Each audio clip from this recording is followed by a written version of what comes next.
Welcome back to another class on Evean Hazaer Halacha series. We are continuing in Siman Aleph in Halacha Yud. This will be part 2 of the Shi'ur. Today we want to see where does the Cherem of Rabbeinu Gershom apply and where does the Cherem of Rabbeinu Gershom doesn't apply. We started speaking in the previous class that there is such a concept of the Cherem of Rabbeinu Gershom, that a man is not allowed to take more than 2 wives. If he divorces the first wife, he's allowed to take a second wife. But to have 2 wives at the same time, we're not going to allow it. Came the Shulchan Aruch, and the Shulchan Aruch said, this halacha of Rabbeinu, the Cherem of Rabbeinu Gershom, only applies to a regular woman that he's married to. But what happens if you're dealing with a Yivama or an Arusa? The Shulchan Aruch makes a flat-out statement: the Cherem of Rabbeinu Gershom does not apply. That means to say that if a person is married to an Arusa, Rabotai, we explained this in part 1. If you're not getting it, please listen to part 1. If a person married an Arusa, now he doesn't want to really go ahead and complete the marriage stage of Nisu'in, but he found somebody better. He wants to go get another wife. Can he do so? According to the Shulchan Aruch, simple understanding, 100%. He's married to one woman, an Arusa. Now he wants to go do real Nisuin with another woman. Be my guest. The Cherem of Rabbeinu Gershom only applied to married women who are fully married. An Arusa is not fully married. She's 90% married, but she's not fully married. So this is what we want to continue from. So when the Shulchan Aruch says V'chem ba'arusa, and so too by the Arusa, that the Cherem of Rabbeinu Gershom does not apply, comes the Ramah. The Ramah wants to make a difference. When doesn't the Cherem apply, and when does the Cherem apply? Comes the Ramah and he says, Im einu rotzel liknos ela liftor. That is specifically if he doesn't want to marry her, but rather he wants to divorce her, we're going to tell you that the Cherem of Rabbeinu Gershom does not apply. Implying that if he doesn't want to divorce her, we're going to tell him that the Cherem of Rabbeinu Gershom applies even to a case of Arusa. That's in the world of the Ramah. He wants to learn the Shulchan Aruch that way. Continues the Shulchan Aruch and he says, continues the Ramah and he says, Vehu adin, the same halacha is going to apply, that the Cherem of Rabbeinu Gershom does not apply. Bechol makom sheyesh dichui mitzvah. In any place where there is pushing off a mitzvah. For example, a guy was with his wife 10 years and she was not able to bring children to the world. We're going to tell you that the Cherem of Rabbeinu Gershom does not apply in a situation where their marriage is pushing off a mitzvah. Which mitzvah are they pushing off? The mitzvah of Pru Urvu. So therefore, comes the Ramah says, that if a guy wants to go ahead and he wants to marry another woman on top of this woman that he's married to for 10 years already, since she cannot bring him children, the Cherem of Rabbeinu Gershom doesn't apply, and he's allowed to marry a second woman. Amnam, however, yesh cholkim, there are those that argue, usir lahu, and they hold, the Cherem Rabbeinu Gershom nohek afilu bimakum mitzvah, that the Cherem of Rabbeinu Gershom applies even in the place of a mitzvah, even like this situation. This guy that, let's say Reuven was married to Sarah for 10 years and they can't have children. According to the first opinion in the Ramah, he wants to say the Cherem of Rabbeinu Gershom does not apply.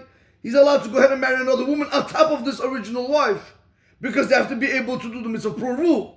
And Cherem of Rabbeinu Gershom was never applied to a situation where there's a mitzvah being pushed away. That's the first opinion. Come the Yeshom and say, no. There are those that argue and they say that Cherem of Rabbeinu Gershom applies even in a place where there's a mitzvah going to be pushed away, like our case. That means that, according to the second opinion of the Yeshom, they want to say that if a guy, let's say, Reuven is married to Sarah for 10 years and they can't have children, so now comes the Ramah and he tells you he wants to go marry a second woman. Can he do it? According to the second opinion, no. because they want to learn that the cherem applies even in this situation. Even when you're pushing away the mitzvah of purvu, it still applies.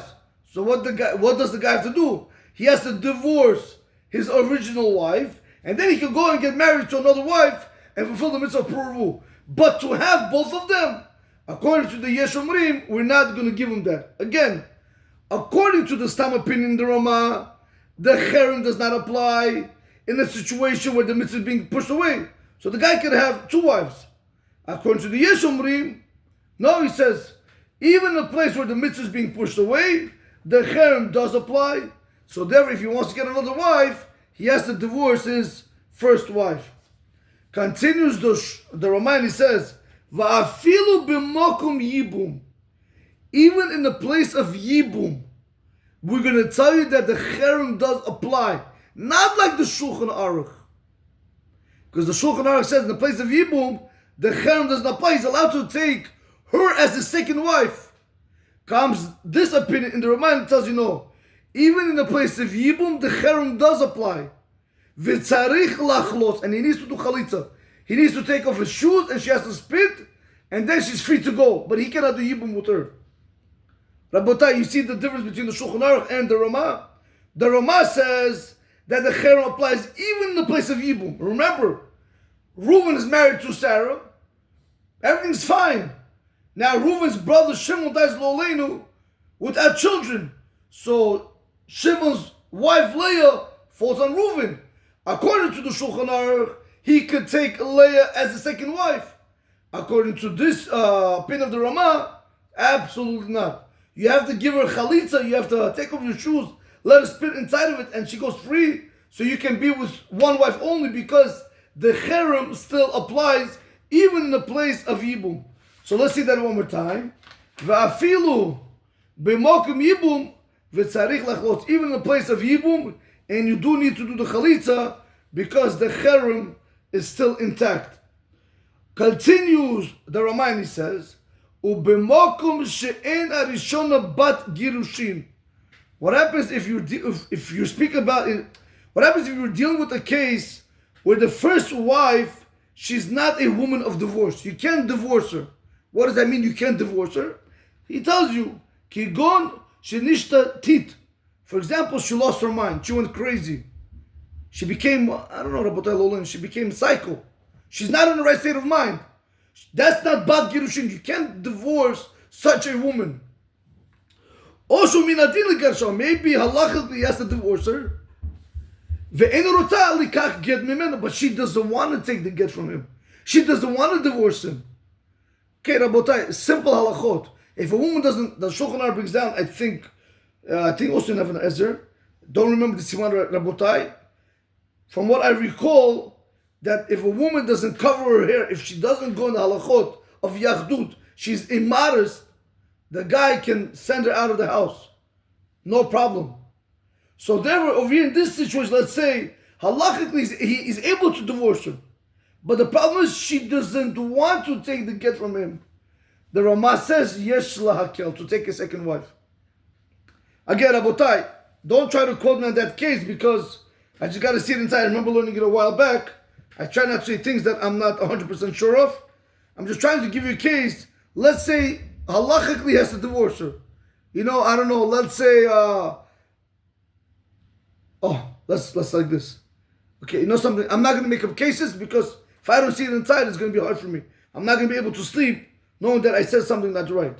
In any event, so basically we see from over here, the Ramah tells us in a place where the first wife is not a type that's going to be able to get divorced because she lost her mind, she went crazy. So you can't divorce such a woman. Because Rabotai, you have to remember, this is according to the Ashkenazim, because you need their consent. According to the Sfardim, we don't have this. However, he says, halachically, he has to divorce her, but she doesn't want to take the divorce from the husband. The Ramah says, yesh lakel, you can be lenient. That means in both of these cases, that if a guy has a wife that lost her mind, or if he has a normal wife, but he has every right to divorce her halachically, but she doesn't want to take the get, because again, Ashkenazim, she has to agree to the divorce. By Sephardim, no. For example, by Sephardim, Reuven and Sarah. He wants to divorce her. He writes a get. He throws her, as long as it lands within her 4 amot, like within her 6 feet radius around her, she's divorced. According to the Ashkenazim, forget about it. If you could give it to her hand, if she doesn't give you consent for the divorce to the husband, saying that she's ready to get divorced, nothing helps. You could do whatever you want. You could throw 1,000,000 of divorce papers at her. It doesn't help. I believe also that was, I think if I'm not mistaken, Abotai, we'll see this building that was also one of the, I think we mentioned in the beginning of the shiur, in the beginning when we begin learning in the Beheitov, that one of the cherems that Rabbeinu Gershon did make was that you need her approval. Now, let me see something. 1 second, let me see if I'm able to get it. Not a good time to look for it right now. Alright, anyway. But I'm not even going to try to look for it right now. I won't be able to find this one. Okay, fine. In any event, so we see from over here that a person who has a wife that lost her mind, lo l'in chas v'shalom, she's not able to get divorced because she's not in a state of divorce. She has to be able to agree to that. Or she's in her normal state, and halachically he has to divorce her, but she doesn't want to receive the divorce from him. Yesh lakel, the Rama says these two type of people, they're allowed to go ahead and take another wife on top of their original wife. Oh, he said right here, Yesh lahakel lahatir lo lisha isha acheret. You're able to be lenient to allow him to marry another woman. V'kol sheken, he says for sure, imi arusa ve'eno rota linaseh lo o liftor mimen. And how much more so he's saying, if this woman that he's married to now is an arusa, and she doesn't want to marry him, and she doesn't want to divorce him, we're going to tell you, we're going to be lenient with the husband. We're going to tell him you're allowed to go ahead and marry another wife on top of what you already have. So Rabotai, again, I'm going to stop right over here because tomorrow we'll see a Shulchan Aruch. Again, we're still in Halacha Yud. I explained to you before that this is a very long Halacha. Nevertheless, Rabotai, let's try to do a small review. Okay. We said like this. According to the Shulchan Aruch, an Arusa, according to the Shulchan Aruch, a Yivama and an Arusa are not included in the Cherem of Rabbeinu Gershon. Came the Rama and he says, when you're dealing with the Arusa, when are we going to tell you they're not included in the Cherem of Rabbeinu Gershon? That specifically if he doesn't want to marry her, but he wants to divorce her. But if he doesn't want to divorce her, he's not allowed to take another wife because now the Cherem does apply. Then we saw another halacha, the same halacha is going to apply, that if there's dichui mitzvah, if there is a mitzvah that's being pushed away, for example, the mitzvah of pru'urvu, the couple can have children for the past 10 years, we're going to tell you the Cherem of Rabbeinu Gershon doesn't apply. He's allowed to take another wife on top of her and make the mitzvah pru'urvu. Can the Yeshomrim? They say no. Even in a situation where the mitzvah of pru'urvu is being pushed away, still the Cherem applies. What does he have to do? Divorce the first one, marry the second one, or just stay with the first one, but he's not allowed to marry the second one because the Cherem of Rabbeinu Gershon applies. We saw even so far to go that even by Yibum, the Cherem of Rabbeinu Gershon applies, so then we're going to tell the guy to do Chalitza. What happens in the case where we're speaking about if the woman, she lost her mind, or she's normal but she doesn't want to accept the get? We said we can be lenient and allow him to marry another woman on top of her. For sure we spoke about an arusa that does not want to marry her husband all the way, or she doesn't want to get a divorce from him.